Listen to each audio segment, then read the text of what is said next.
el control? Y podríamos decir en un concepto muy rápido que el control significa revisar lo verdaderamente realizado con lo planificado, determinar si hubo errores y aplicar las acciones correctivas para que ese plan se pueda cumplir de la manera en que se determinó. Entonces, la última etapa que vamos a ver es la del control. En el uso del project vimos la planificación y control de los proyectos. Cuando tenemos un proyecto tenemos una planificación de las distintas actividades que demanda ese proyecto con las precedencias del caso y el tiempo que demanda realizar cada una de esas actividades. Entonces, en esa planificación, a medida que se va ejecutando, el diagrama de Gantt y las redes PERT y CPM nos permiten ir controlando si se va cumpliendo la ejecución de las actividades de acuerdo a las precedencias en tiempo y en forma. Ahora vamos a ver el control. Fíjense, es la última etapa del proceso administrativo, como dijimos recién. La ejecución es realizar todas las operaciones idóneamente según un proceso. Claro, porque todo tiene una serie de actividades, por ejemplo, los procedimientos, los procesos son una serie de actividades que se cumplen con una cronología determinada en función de un objetivo. ¿Cuál es el objetivo? Puede ser comprar, puede ser vender, puede ser el plan de producción, etcétera, etcétera, etcétera. O sea, es una secuencia de etapas o pasos para realizar una tarea. Según la Organización Internacional del Trabajo, hay 5 actividades, que esto lo vimos cuando vimos la construcción de procedimientos o la graficación de los procedimientos administrativos a través de una herramienta gráfica que se denomina cursograma. La operación, dijimos que es todo aquello que es un accionar. Por ejemplo, emitir un formulario, recibir una mercadería, enviar una mercadería al almacén, enviarle al proveedor un pedido. Todas esas son operaciones que en el proceso o el procedimiento agregan valor. Por lo tanto, son operaciones que se deben mantener en los procesos. La inspección agrega costo, es cuando tenemos que verificar una cosa con la otra. Por ejemplo, recibimos el pedido del proveedor en un proceso de compras y vamos a controlar la orden de compra que le habíamos enviado al proveedor y que el duplicado lo habíamos archivado transitoriamente, con lo que el proveedor nos envía y la factura y el remito para ver si todo coincide. Entonces, eso es una inspección. El transporte o movimiento también agrega costo porque determina que hay un tiempo para eso. Una demora o espera muchas veces son inevitables, pero estas demoras, si no se la pueden eliminar, por lo menos hay que tratar que sea lo más breve posible. Y el almacenamiento o depósito que agrega costo. Yo en su oportunidad les dije, chicos, que el objetivo de esta materia es que conozcamos los procedimientos administrativos, aprendamos a graficarlos a través de distintas herramientas. Una de ellas era el diagrama columnar llamado CURS, pero la optimización perdón, de los procedimientos los van a ver ustedes el año venidero en una materia que se llama estudio del trabajo. Van a ver cómo pueden reducir todo esto que agrega costos y que lentifica los procedimientos. Y cuando un procedimiento se torna lento, por supuesto que la relación costo-beneficio no va a estar en favor del beneficio, sino en favor del costo. Y eso es lo que tenemos que tratar de disminuir al máximo y evitar para hacer una mejora continua de los procesos. El objetivo, ya dijimos, es reducir las actividades que no agregan valor. Y el control es la tarea que se cumplió en tiempo y en forma con el presupuesto establecido, con eficiencia y eficacia. Acuérdense que la eficiencia tiene que ver con el uso de los recursos disponibles que tienen que ser utilizados de modo tal que maximicemos beneficios minimizando costos. Y la eficacia significa realizar las cosas en tiempo y en forma. No es lo mismo entregar un informe el día lunes al mediodía que el día lunes de la otra semana. Ahí se habrá trabajado bien, pero no se trabajó en tiempo, por lo tanto ya no fuimos eficaces.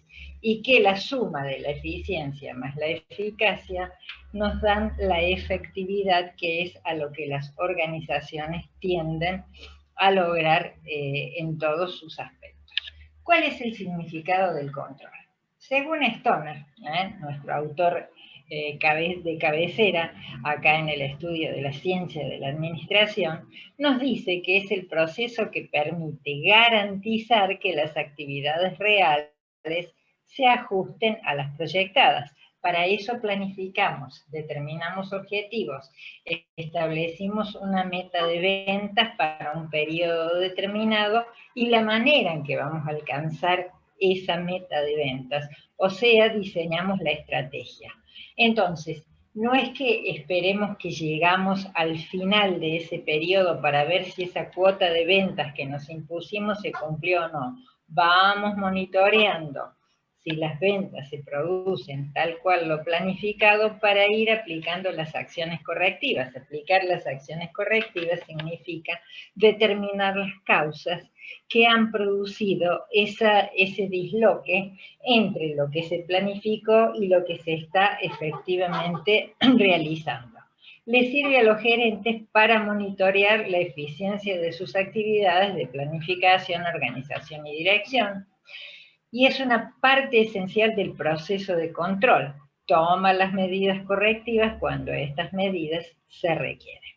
Mockler dice que es un esfuerzo sistemático para establecer normas de desempeño con los objetivos de la planificación, para diseñar sistemas de retroalimentación, para comparar estos resultados reales con las normas previamente establecidas y para determinar si existen desviaciones y cuál es su importancia, así como para tomar aquellas medidas que se necesiten para garantizar que todos los recursos de la empresa se usen de manera eficaz y eficiente para alcanzar los objetivos de la misma. Claro, nosotros cuando fijamos, por ejemplo, una cuota de ventas, estamos estableciendo una norma que la vamos a tener que cumplir porque el plan lo establece así, en un tiempo determinado y utilizando determinada estrategia.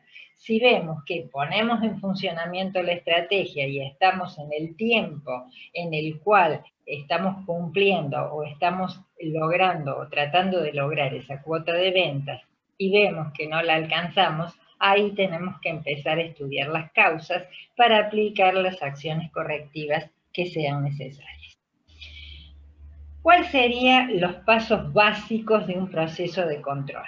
Establecer las normas o los métodos para medir el desempeño. ¿Se acuerdan cuando veíamos la clasificación de los objetivos? Decíamos que había objetivos cuantitativos que eran muy fáciles de medir, porque si yo tengo una cuota de ventas en unidades o en pesos, es fácil de medir eso.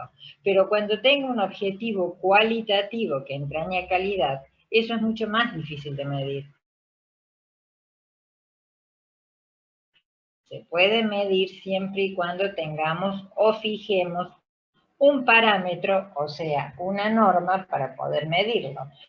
Por ejemplo, si yo quiero medir cuál es la eficiencia de mi equipo de venta en relación a fijar un parámetro para medir ese objetivo que sería cualitativo, ese parámetro lo podría fijar, por ejemplo, en cuanto a la cantidad de reclamos mensuales que tengo por mala atención o por no atender un reclamo de un cliente. Entonces ahí ya fijé la norma. Se mide el desempeño y ahí nos hacemos dos preguntas. ¿Este desempeño está trabajando de acuerdo a la norma establecida? Si es sí, está todo bien y seguimos actuando de la misma manera. O sea, no hacemos nada en el sentido que no aplicamos ninguna acción. Tomamos las medidas. Estamos ya en la primera quincena y no se alcanzó los niveles de ventas que se preveían para esa quincena, entonces nos vamos a tener que preguntar qué pasa. ¿La cuota de ventas fue demasiado ambiciosa de acuerdo a las condiciones del mercado, de acuerdo al segmento de mercado en que trabajamos, de acuerdo al precio que manejamos, etcétera, etcétera? Si nos respondemos y decimos, tendríamos que tener una cuota de ventas de tantas unidades o de tantos pesos, ahí tendremos que buscar las causas por las cuales esa cuota de ventas no se está cumpliendo. Y tomamos las medidas correctivas, volvemos a evaluar y nos preguntamos si las normas que aplicamos han sido las correctas o no. ¿Hasta acá está entendido, chicos?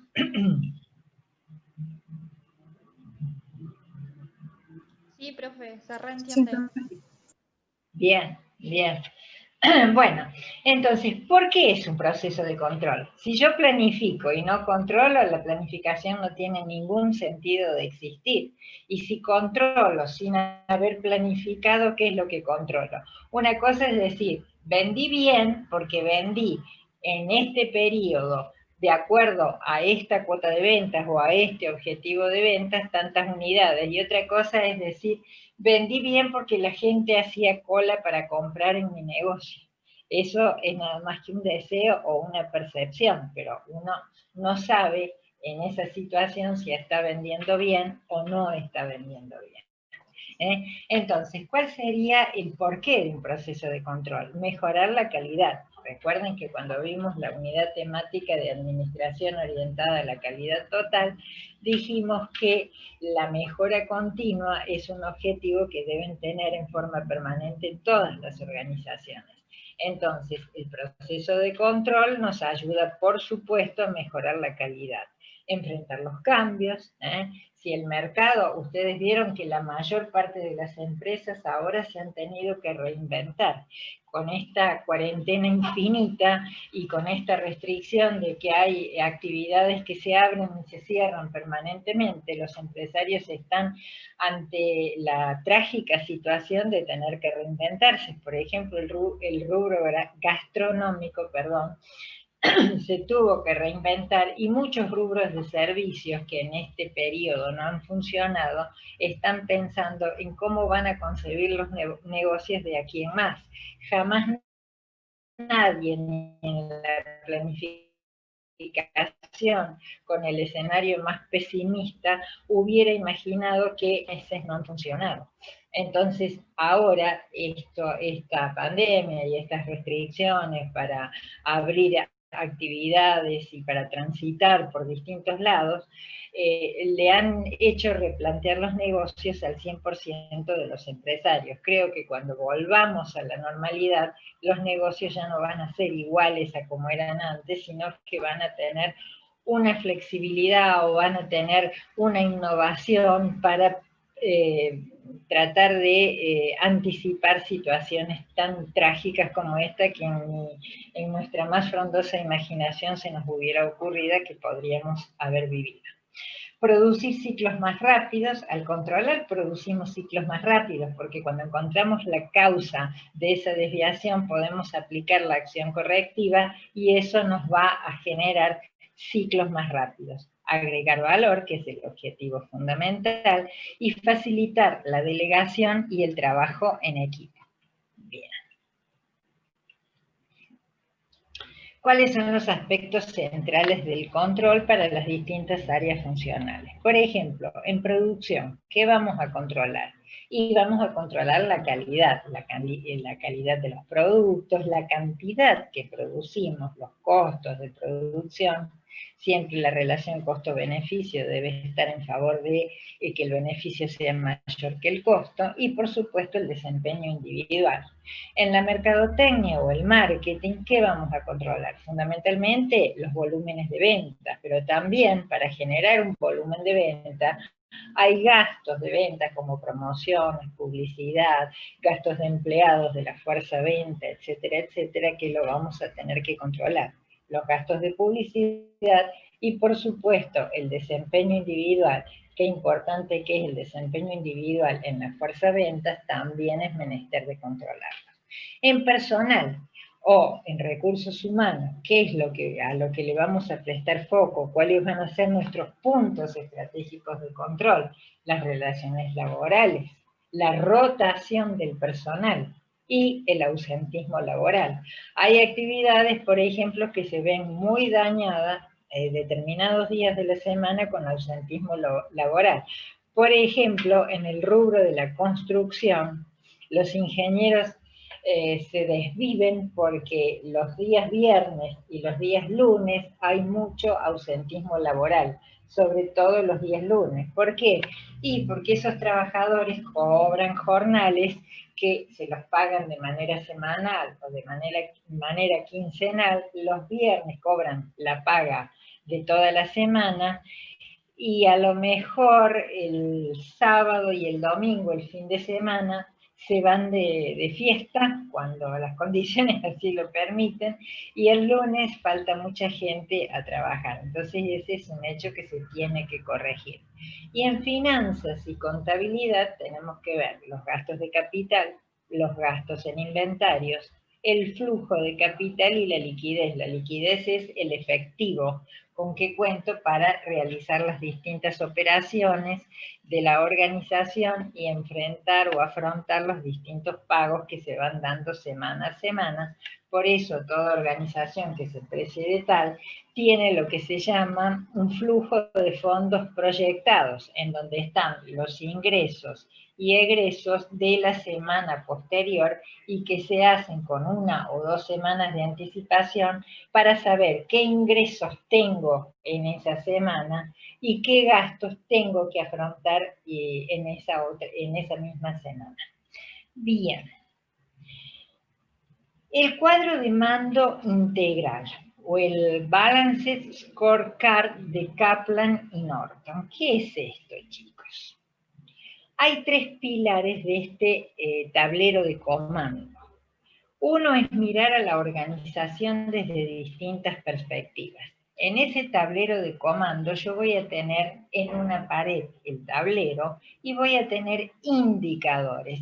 Indicadores de producción, indicadores de costos de producción, indicadores de ventas, indicadores de gastos de ventas, indicadores de lo que me cuesta el personal de cada uno de esos sectores. O sea, voy a tener una serie de indicadores, por eso me va a permitir mirar a la organización desde distintas perspectivas y adoptar un balance entre las distintas maneras de medir. No mido de la misma manera en producción que en mercadotecnia, o mejor dicho, en comercialización, o en el área de recursos humanos. Fijar objetivos que sean posibles de cuantificar y también susceptibles de ser medidos.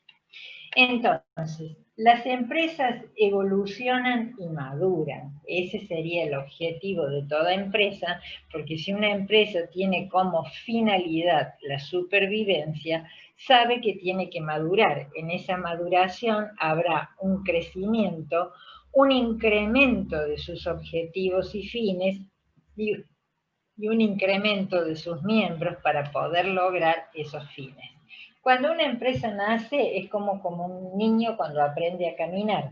Se da porrazos, se golpea hasta que al final logra encontrar el equilibrio, logra manejar sus piecitos de una manera posible y aprende a caminar solito sin que un adulto lo esté guiando, le esté tomando de los bracitos. Con las empresas pasa algo similar. Cuando una empresa se inaugura, empieza a aprender a trabajar. Y en ese aprender a trabajar predomina más la intuición que la racionalidad. Y al predominar la intuición y ser novatos en este arte de emprender, se cometen errores. Esos errores se pagan con costos muchas veces muy importantes. Pero a medida que la organización va aprendiendo a trabajar, su estructura se va adecuando a las necesidades de la misma, se va delegando distintas actividades y dándole a las personas que tienen esas actividades la delegación de la autoridad y la exigencia de la responsabilidad, su organización y su gestión se va transformando en una mayor racionalidad. Entonces, este cuadro, conjunto de indicadores de este tablero de control. Y es un sistema que le permite a la dirección estratégica, viendo este cuadro de comando, tablero de control, saber cómo van distintos indicadores o ratios. Bien. Entonces, este cuadro de mando integral tiene objetivos, mediciones, iniciativas e indicadores.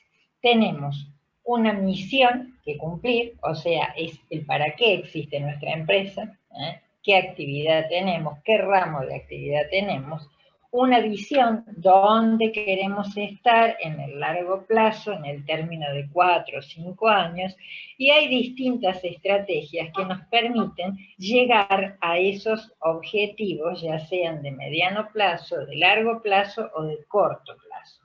Todo esto se traduce en ¿qué? En una estructura de objetivos específicos medido a través de un conjunto de indicadores. Y es un proceso sistemático que se hace con el consenso y con la claridad. Y por supuesto, todas las áreas y sectores de la organización lo deben conocer. Bien. Entonces, en este cuadro de mando integral, ¿qué características tenemos? Nos ofrecen el feedback de las estrategias. Estos indicadores son el reflejo de las estrategias, o sea, el camino que elegimos para lograr los objetivos de distintos sectores y de plazos diferentes. Entonces, esto nos permite modificar esos indicadores si es que lo planificado y lo realizado tienen una distorsión y aplicar las medidas correctivas y determinar si las estrategias que elegimos están bien o tenemos que cambiarlas. Hay un balance o equilibrio entre los distintos tipos de objetivos. Seguimiento de los resultados, tanto económicos como financieros, e indicadores que son el reflejo de las estrategias. Yo al decir que tengo una determinada cuota de producción, estoy diciendo también que esa cuota de producción la alcanzo con un determinado accionar. Ese accionar concreto para cumplir esa determinada cuota, llámese objetivo de producción en un tiempo determinado, nos está mostrando qué estrategia hemos utilizado y elegido para lograrla. Monitorea los avances en la creación de las capacidades y de los intangibles. Ustedes vieron que en la organización tenemos la parte tangible y la parte intangible. Por ejemplo, lo intangible sería cuánto nos ayuda la publicidad y la promoción, que es algo intangible, a lograr los objetivos de venta. Bueno, entonces ahí se monitorea el avance de todo. En los distintos indicadores, por supuesto, que muestra el cuadro de mando integral. Entonces, tiene las 4 perspectivas, las tangibles y las intangibles. Las tangibles, ¿cuáles son? Las económicas financieras, o sea, qué presupuesto tengo para producción, qué presupuesto tengo para comercialización de los clientes cuánto nos piden. Se fidelizan, vuelven a hacer pedidos después de hacer el primer pedido, tenemos clientes que siempre están, tenemos nuevos clientes. ¿Y los intangibles cuáles serían? Del aprendizaje y el crecimiento, la innovación. No podemos estar permanentemente ofreciendo los mismos productos, el mercado cambia, la tecnología también, y por lo tanto los deseos y necesidades de los clientes otro tanto, o sea que tenemos que modificar productos, daremos de baja alguno, crearemos productos nuevos, y esto tiene que ver con lo intangible. Y de los procesos internos o internos, ¿cómo llevo adelante yo mi proceso de fabricación? ¿Cómo llevo adelante yo mi proceso de compra? ¿Cómo llevo adelante yo mi proceso de venta? Yo digo, no yo, sino la empresa. Entonces, todo eso cuando mejoran los procesos, que se agilizan los tiempos, también la organización gana en rentabilidad y en beneficios. Y todo esto tiene que tener un equilibrio, tanto la parte tangible como los intangibles. O sea, chicos, con esto hemos terminado la unidad temática número 8, que es planificación y control.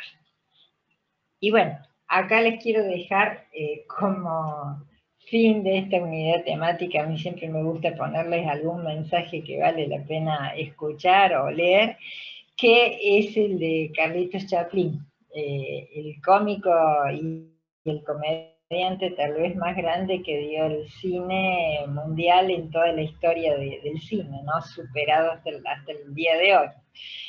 Dice, es bueno ir a la lucha con determinación, abrazar la vida con pasión, perder con clase y vencer con osadía, porque el mundo pertenece a quien se atreve y la vida es mucho para ser insignificante. Me pareció precioso este pensamiento de Chaplin, por eso se los quise incluir en esta unidad de planificación y control, porque lo que dice de que hay que ir al mundo con osadía y saber vencer y perder con clase, también le tiene que pasar eso a las organizaciones. Chicos, ¿ustedes tienen alguna duda con respecto a la unidad? ¿Quieren que repasemos algún concepto en especial? Yo por el momento, profe, no tengo dudas. Bien, chicos, miren, creo que Mónica les está por subir la nota del diagrama de espina de pescado en Drive. Se las digo, grupo por grupo. Quisiera verificar con ustedes si los alumnos que están en cada grupo siguen estando, ¿puede ser? Primero le leo las notas, después repasamos lo que cada grupo, los integrantes de cada grupo, ¿sí? Si todavía están, ¿les parece? Sí, profe. Bien. Bien, entonces, les voy a ir diciendo las notas del diagrama de espina de pescado que ustedes me alcanzaron grupo por grupo. El grupo número 7, como nota del diagrama de causa-efecto, tiene 8. El grupo número 10, que me pone grupo 100, yo lo tomo como grupo 10, tiene 10. El grupo 1 tiene 8, el grupo 9 tiene 9, el grupo 3 tiene 8, grupo 6 también tiene 8, grupo 8 tiene como nota 8, el grupo 5 tiene 9, el grupo 2 tiene 8 y el grupo 4 también tiene 8. Chicos, me gustaría repasar si los alumnos que yo tengo acá siguen perteneciendo al grupo. Grupo 7 tengo Amado, Antonella, Bañay Matías, Domínguez Marianela, Fernández Daniela, Frei Leandro, Giorgetti Adrián, Odo Francisco, Sánchez Brian, Chiagorowski Yamil y Viader Tomás. ¿Está correcto, chicos? Grupo 7. Sí, Profe, profe. Sí. solamente una compañera no está más porque rindió al final de la materia. Sí. Creo que es Daniela el nombre, la verdad es que me colgué un poco con el nombre de ella, porque somos 3 chicas en el grupo. Antonella, yo y una más, Daniela creo que es. Espera. Amado, Antonella, Bañay sí. Matías, Domínguez Marianela, Fernández Daniela. Ella, Esta chica no está más. no, porque rindió al final de la materia. Ah, bien, entonces la elimino. Sí, Bien. Entonces me quedaría el grupo, les repito, Amado Antonella, Bañay Matías, Domínguez Marianela, Frei Leandro, Giorgetti Adrián, Odo Francisco, Sánchez Brian, Chiagorowski, Yamil, perdón si lo pronuncié mal, seguro que sí, y Viader Tomás. ¿Quedaría así el grupo 7? sí, profe. Bien. Vamos al grupo 10 o el grupo 100, chicos, que no sé cómo llamarlo. Bocio Facundo, Russo Joaquín y Gómez Agustín. ¿Están todos? Sí, profe, estoy yo presente. Bocio Facundo. Correcto, perfecto. Grupo número 1, les Gracias. leo quiénes son. Álvarez Micaela, Agipantelli Santiago, Herrera Juan, Leiva Lautaro, Rapetti Joaquín, Reyes Ignacio, Santón Karen y Villasana Eduardo. ¿Están todos? Sí, profe. Grupo número... ¿Sí? ¿Ok? Bien. Grupo número 9. Andrada Mónica, Carlos Nicolás, Cuello Erika, Fernández Francisco, Golier Facundo, Guerrero Juan, Mancilla Candela, Quevedo Micaela, Riveros Leandro y Russo Romero Tomás. ¿Está ok el grupo 9? Sí, profe. Ok, perfecto. Para depurar la lista, chicos, e ir pasando las notas ya a las actas finales, porque nos quedan